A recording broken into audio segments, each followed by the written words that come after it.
Olá, estudante! Você já parou para pensar quantos conflitos ocorrem todos os dias nas organizações de trabalho? Sabe-se que os conflitos ocorrem em todas as relações e que são necessários para manter as pessoas envolvidas nos processos organizacionais. É sobre esse assunto que vamos falar nesse vídeo. Tipos de conflitos.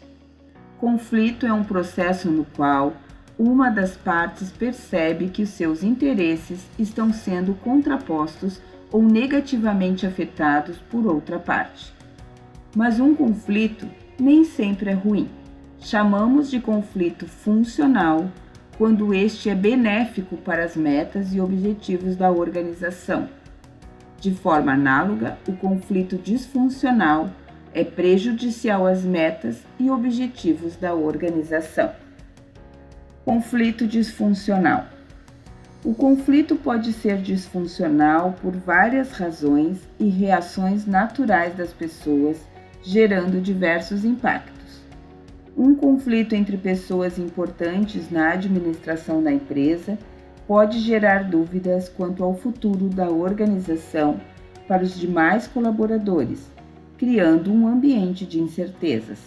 Dependendo da continuidade do conflito, este pode fazer com que as pessoas exerçam seus próprios poderes individuais em um comportamento voltado para o alcance dos seus objetivos pessoais, em detrimento aos objetivos da organização.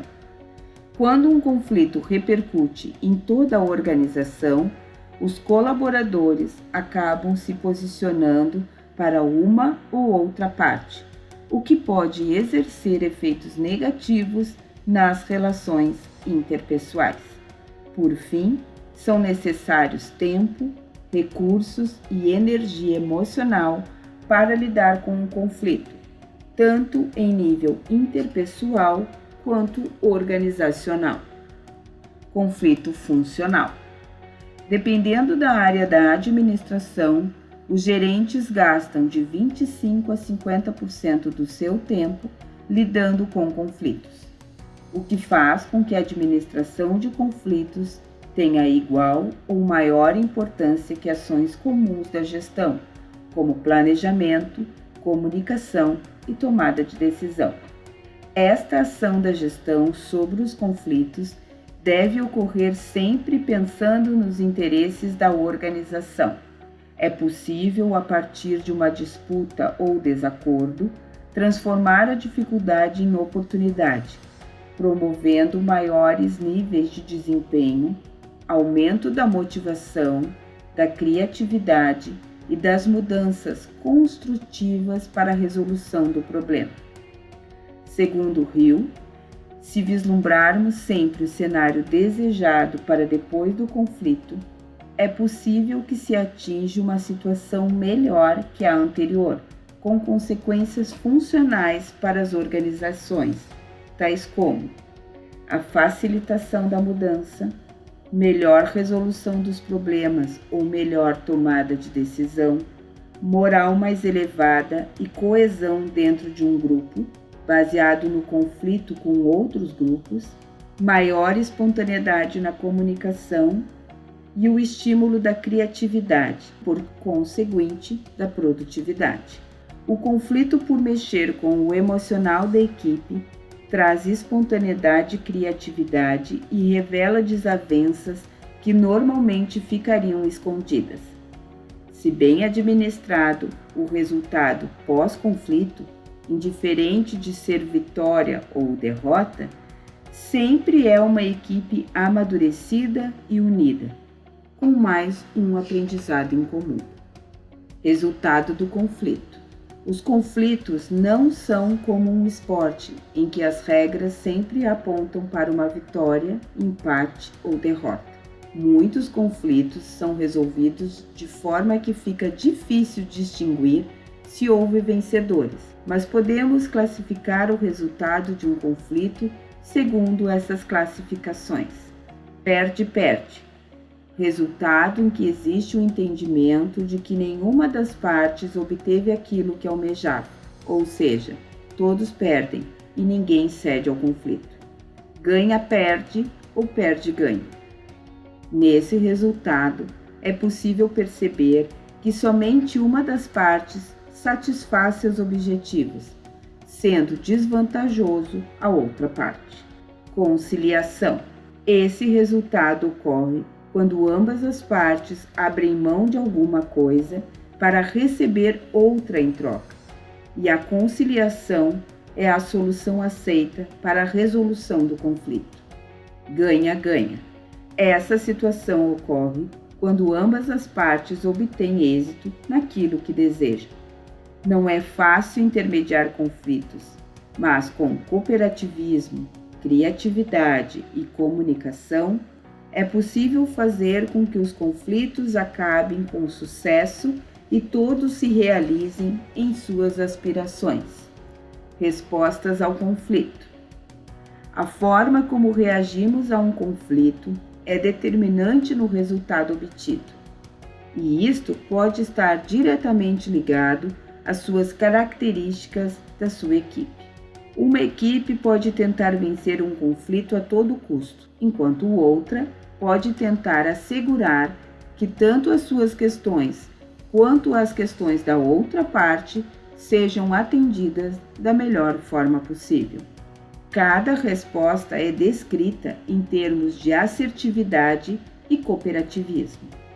Assertividade refere-se à extensão na qual uma das partes tenta satisfazer suas próprias questões. Já o cooperativismo refere-se à extensão em que uma das partes tenta satisfazer as questões concernentes à outra parte. De acordo com o grau de assertividade e cooperativismo, podemos classificar a resposta ao conflito como competitiva, alta assertividade e baixa cooperação. A competição faz com que uma parte tente vencer à custa da outra parte. A competição é útil quando se faz necessária uma ação decisiva e rápida, quando se faz necessário adotar um curso de ação não popular, ou quando a outra parte pode tirar proveito de um comportamento menos assertivo. Acomodada, baixa assertividade e alta cooperação. Geralmente, é utilizada por uma parte que acredite não ser a vencedora do conflito, ou seja, é o oposto do estilo apresentado antes, o competitivo. A pessoa que estiver utilizando esse estilo abre mão das suas questões para que as questões do outro sejam atendidas. Não enfrentamento, baixa assertividade e baixa cooperação. Neste estilo, ambas as partes deixam de lado suas reivindicações. Isso pode parecer amigável, mas retarda as decisões e pode demonstrar desinteresse, fazendo com que a outra parte mude o seu estilo. Colaboração, alta assertividade e alta cooperação. Essa resposta tende a atender plenamente as questões de ambas as partes. Assim, é preciso que as partes trabalhem em conjunto para o alcance dos objetivos propostos. Baseado nas respostas ao conflito citadas anteriormente, você pode perceber que cada pessoa, dependendo da personalidade, responderá de forma diferente, utilizando o estilo que mais lhe convém para o momento. Nesta videoaula, estudamos o tema conflito e diversas características desse processo, ampliando a percepção e a necessidade de sabermos administrar os conflitos com o nível certo de assertividade e cooperação. Uma boa resposta ao conflito pode minimizar os efeitos negativos e criar consequências funcionais para a organização. Conflitos são rotineiros e saber se posicionar com maturidade e profissionalismo é essencial para atingir um bom resultado, mantendo o bom relacionamento entre as partes. Espero que não tenham conflitos com estes conhecimentos. Um grande abraço e até breve.